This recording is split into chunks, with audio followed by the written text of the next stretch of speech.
Welcome back to the channel, guys. Today we've got episode 30 of the Youth Academy Challenge in Denmark, and we've got a youth intake. We've also got some updates on how we're doing domestically.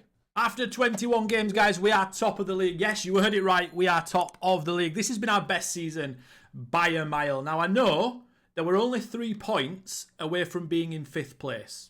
It's very close to the top. FC Copenhagen aren't running away with it like I thought they might do. It's very, very close and very, very tight. Nobody's really got a really high goal difference as well. We're 2 behind FC Copenhagen. But we have got the second best defence in the league, which is very, very good. We're improving. Everybody's improving. It's looking good. The intake's going to be in a second. But I just want to show you guys what's been happening on the pitch. We have qualified for the Championship group, which is now something we should be aiming for every single year. FC Nordsjælland in 10th and FC Midtjylland in 11th is very surprising, by the way.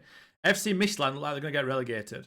They're in bad run of form and they're 7 points away from safety. So they're going to struggle to get out of that predicament. We've got 1 game left of the regular season. I think it's against Silkeborg, in 7th. They're looking to try and get into the top 6. Hopefully we should beat them. Are we at home or away? Because we're quite good at home. I think, anyway. Oh, maybe not. Oh, no, we're better away, are we? We've got the best away record. Right, okay. I thought we were just really, really good at home. No, I mean, we're all right at home, but we're really, really good away. So, actually, that surprised me. I just almost always thought we was good at home, but this season, maybe not. Let's have a look at Europe. So, this was how Europe went then. So, we finished in 20th, 2 wins out of 8, which isn't great. Only 2 losses out of 8, though, which is all right, and 4 draws. So, we're doing all right. We're getting a little bit closer to these top teams. Now, if I hover over, we'll be able to see our results. So we did win against CFR Cluj and Fiorentina away, which was a ridiculous result. It was one of the first games, and I thought, oh, okay, maybe we can get into the top 8 here. We didn't get into the top 8, obviously.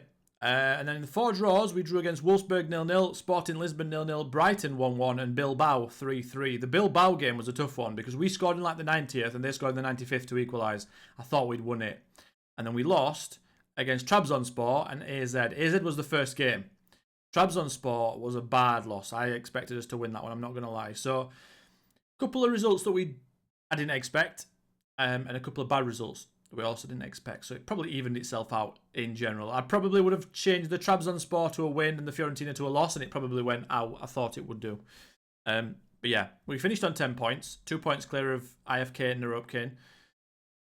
We went into the next phase against Espanyol. The first leg against Espanyol went like this. So we lost 2-1 at home. They dominated us, I'm not going to lie. We went 1-0 up. We scored an offside goal. So obviously we didn't score, but it was an offside goal in the 51st minute. And then they scored 2 late-ish goals. Again, Jakobsen on 6.5.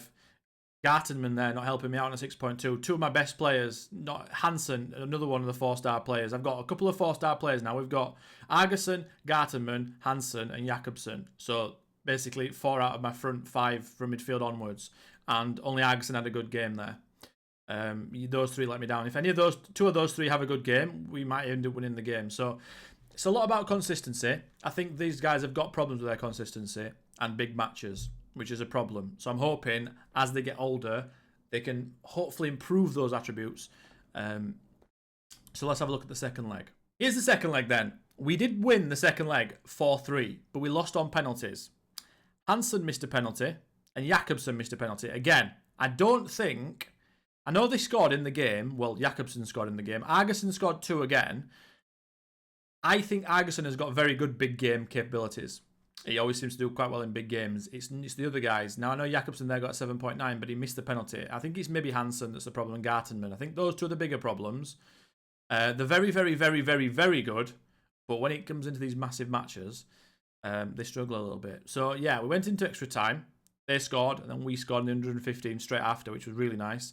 And then, obviously, we missed the first 2 penalties. They scored all 4, and we lost 4-2. But it was the first knockout round. I wanted to go a bit further than that. I wanted to try and get to the quarters maybe, sort of give Denmark a bit of a jump in the coefficient, so maybe we can get more people into the Champions League phase. But it wasn't to be this time.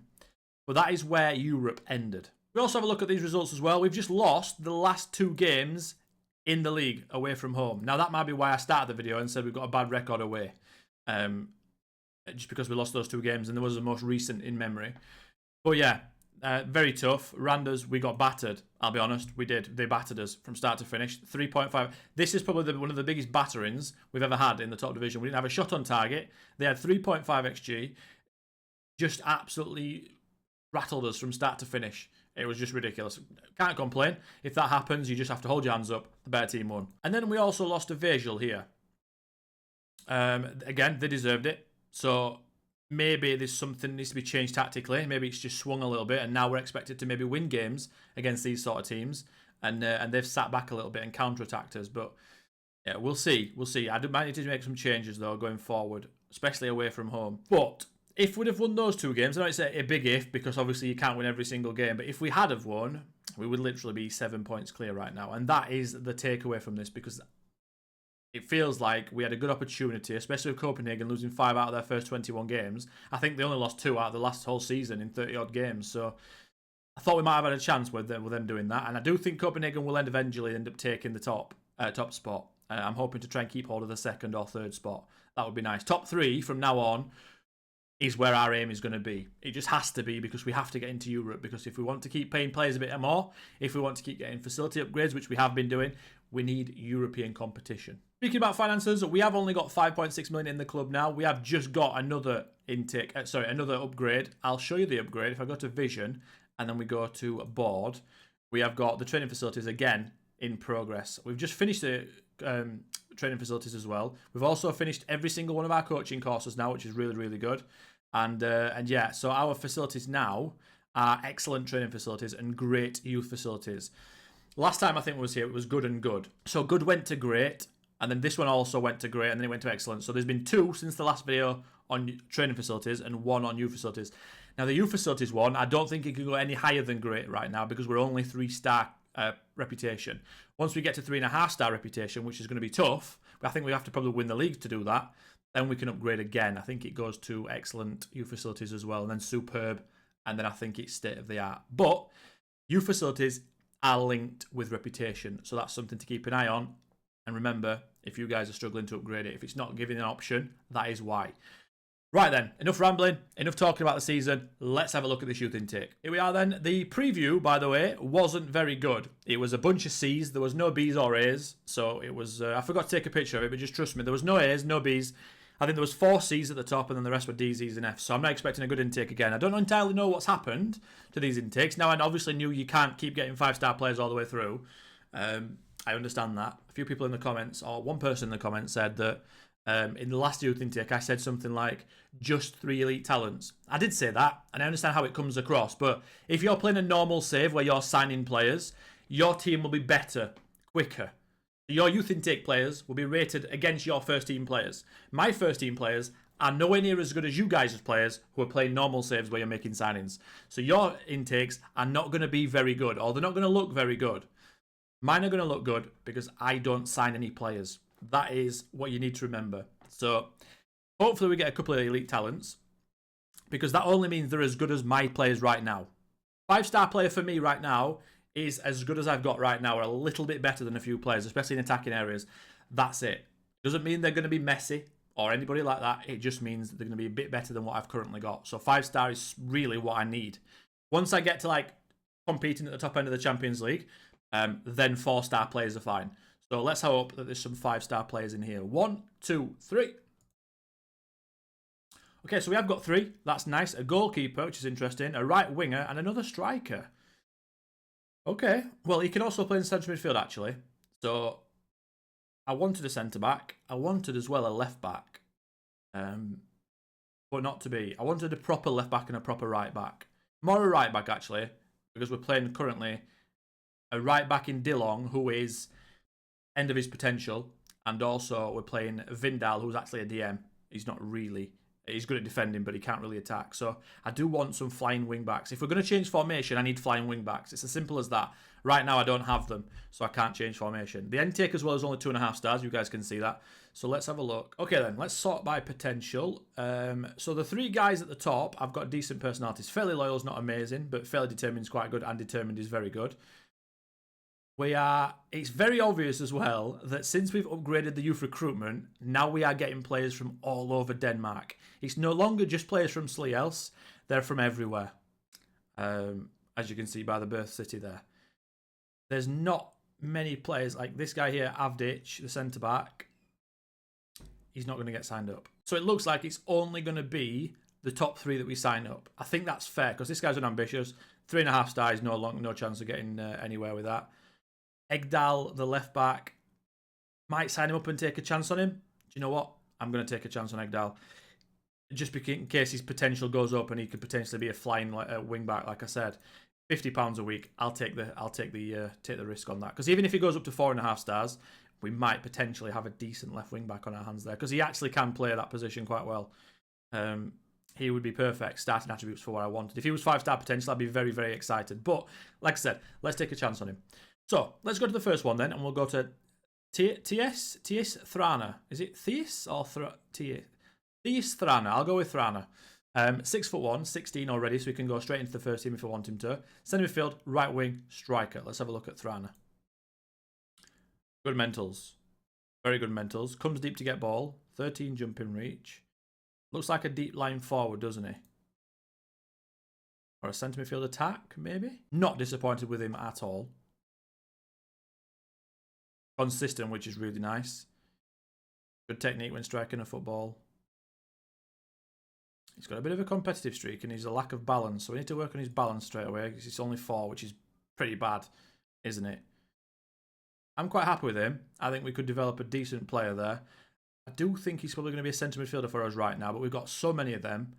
And we've also got too many strikers. So it's a tough one. Let's have a look at Matthias Drexel then. Right winger / striker. 5'9", fairly determined. Let's have a look. Level-headed person, media handling style as well, which is really nice. Let's have a look at Drexel. Okay. Fast. I like that. His physicals are good. His mentals in a lot of areas are lacking. 7 off the ball. 5 anticipation. Straight away, 100% we need to work on attacking movement. That is just 100%. I do think he is going to be a right winger though. I don't think he's anything else other than that. And potentially a left midfielder. Inverted winger. Tries killer balls often and comes deep to get ball. He's definitely going to be playing in the left midfield or right midfield spot. But I need to work on his attacking movement, which is anticipation, decision making, and off the ball. And once those 3 are at a decent level, I'll work on his composure. Everything else should improve quite well itself. We don't need to touch his physicals; they're really, really good. But yeah, I think he's going to be a right midfielder for us. Back up to Hansen, and if we end up losing Hansen, he will hopefully be back up to then Schreiber. Hopefully we don't lose Hansen, but we might do. Both those 2 are quite good. I think one's a centre midfielder and one's a right midfielder, which is fine. And then we've got a goalkeeper. Now, Jess Kej, as you probably noticed in the last video, in the qualifiers, he's been doing really well. He's a good goalkeeper. He's been making some good saves. But he has just, out of the blue, with no warning, turned up to missed training because he was at a nightclub. So that suggests to me that his personality isn't fantastic. And he hasn't improved much past where he was a season back. I think he's 3-star current ability. So I expected Kej to push on and become 4 stars. He hasn't done that. So Lodberg here could do that. And he could end up benching Jess Kej depending on if he's got good attributes and he's going to improve, which he should do with 19 determination. So let's have a look at Lodberg. Wow. Yeah, he's good. He is good. 14 positioning, 10 kicking, which I'm looking at because he's got 13 vision, 6 passing, 9 technique. That's quite high for a goalkeeper. So he looks like a sweeper keeper, doesn't he? He looks like a guy that's going to be like a modern day goalkeeper. 13 agility is good. The balance isn't good, and he's only 5'11", but he should grow a little bit. That's the only thing on him is he's a bit small. 7 1-on-1s is not great, obviously, but it's not terrible. He's got very good starting attributes. He could potentially be a very, very, very good goalkeeper. He's 16 soon. I just wish he was a little bit taller. Those 3 players, though, are good. If we are only getting 3 good players now, rather than 9 5-star players through and only 4 or 5 make it, that's fine by me. Obviously, I can't even entertain these guys. I'm only signing up Egdal as like a project. And but those 3 have to be signed up. No one else is going to make the grade, unfortunately. There's still a lot of unambitious and casual people and low determination, which I don't like, because I have been very thorough on my under-18 coaches as well. I've been improving their personalities quite a lot, and maybe, honestly, at the end of the season, we might have to change our head of youth development. We'll see. It might be something, a discussion we have to have at the end of the season. Depending if we win the league and our reputation goes up, more head of youth developments and better ones are going to be available to us. But that's for another day. This is the end of this episode. Thank you for watching, guys. Leave a like on the video, leave a subscription on the channel as well, and a comment in the comment section if there's anything you guys want to talk about. Until next time, as always, I'll catch you then. Goodbye.